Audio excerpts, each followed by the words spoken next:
ഉമ്മാന്റെ മോനായ ആഷിനെ വിട്ടു പോകാൻ പറ്റൂല. ഉമ്മ അത് മനസ്സിലാക്കിയിട്ട് എന്തെങ്കിലും ഒരു കാലത്ത് ഉമ്മക്ക് അത് മനസ്സിലാവുമെന്ന് ഞാൻ വിചാരിക്കുന്നത്. എന്നെ ഉമ്മ സ്വീകരിക്കുന്ന ഞാൻ വിചാരിക്കുന്നത് ഉമ്മക്ക് നല്ലൊരു മരുവോളം തന്നെ ആയിരിക്കും ഞാൻ. ഞാൻ പറഞ്ഞല്ലോ, ഏതെങ്കിലും ഒരു കാലത്ത് ഉമ്മ എന്നെ സ്വീകരിച്ച ഉമ്മാന്റെ അടുക്കളയിൽ ഞാൻ വരുന്നു.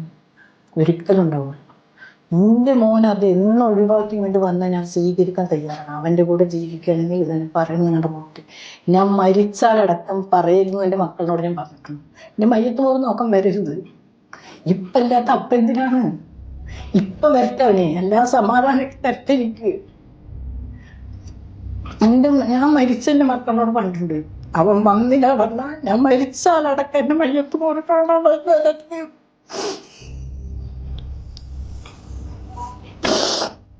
ഇപ്പം ഇല്ലാത്ത ബന്ധം വേണ്ട.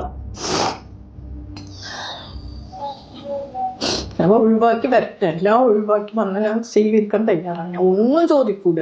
എനിക്ക് എൻ്റെ മോൻ മതി. സ്വത്തോ മുതലോ പണം ഒന്നും വേണ്ട. എൻ്റെ കുട്ടീനെ എനിക്ക് കിട്ടിയാൽ മതി. എനിക്കായുള്ള സമ്പത്തിന്റെ 3 മക്കളോ.